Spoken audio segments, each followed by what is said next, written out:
Hello friends, welcome once again to First Class Solutions. Today we're going to look at something funny but yet workable. We're going to look at the quotient rule in differentiation.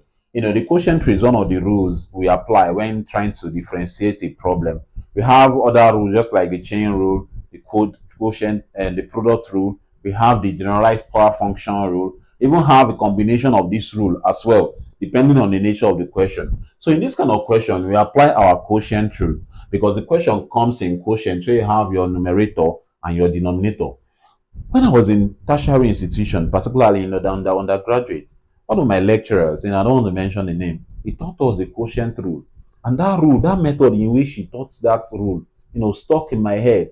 And I'll never forget that rule where he taught us, the quotient rule it can be hard as thus. You have your dy over dx being equal to bottom the top minus top the bottom all over bottom square. It's funny, right? But it's workable. Where your bottom is the denominator. D here means differentiation, that is derivation. Top here, T, means the numerator. Whereas minus top, the numerator as well. D, like I said, differentiation. Bottom means what you have as the denominator. Why b square, that is bottom square, means the square of your denominator. So bottom the top minus top the bottom all over bottom square is what we're going to use to solve this problem and show the workability of it. So let us proceed. We simply have, following this formula, we have bottom. Bottom is 2x. The top, that is differentiation of the top. We have, what if it is the differentiation of 10x raised to the power 8? We simply have 8 times 10 being 80. X raised to the power 8 minus 1, you have 7. Remember, when you want to differentiate, you multiply the power by the coefficient and subtract 1 from the power. That is exactly what we did here. So minus, if you differentiate this, you have 7 times 6, you have 42. 42x raised to the power 7 minus 1, we have 6 here. Then minus top the bottom. We've done bottom the top. Minus top the bottom. So let us top the bottom, just as I was taught in my undergraduate days. Top means the numerator. We have 10x raised to the power 8 minus 6x raised to the power 7.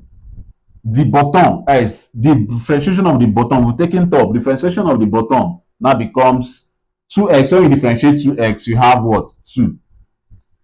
So all over, following the formula, we're following it strictly. Bottom square, that is the square of this bottom. The denominator, squaring it, we have 2x odd squared. It shocked you, right?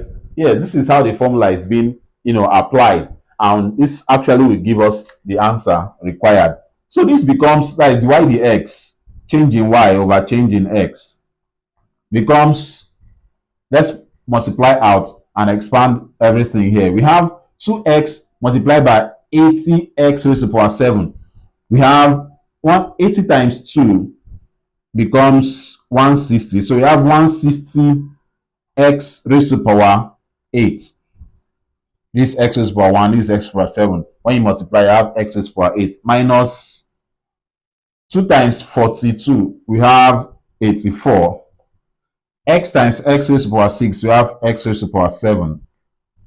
Okay, minus 2 times 10x raised to the power 8, we have 20x raised to the power 8. Minus minus to give us plus. 2 times 6x raised to the power 7, we have 12x raised to the power 7. All over, remember, your denominator. The square of 2x will give us 4x squared. From here, we collect our like terms where we say 160x raised to the power 8 minus 20x raised to the power 8.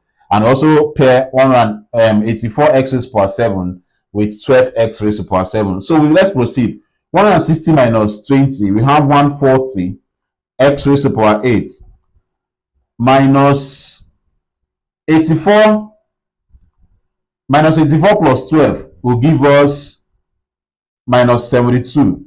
Minus 72x raised to the power 7 all over 4x squared.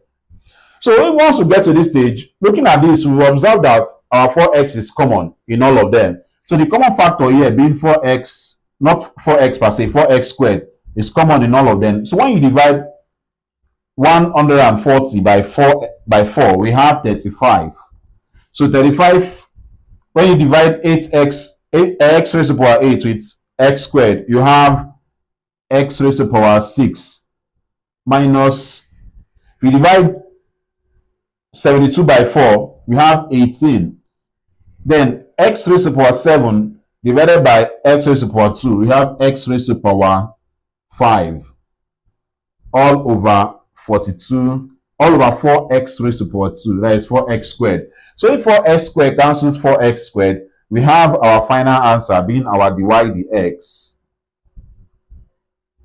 dx as 35 raised to the power 6 minus 18x raised to the power 5. This is our final answer. So you now see the workability of this concept of bottom the top minus top the bottom all over bottom square. Thank you very much for watching to this point, and also do well to share this video to your friend as it might be of help to them. God bless you once more.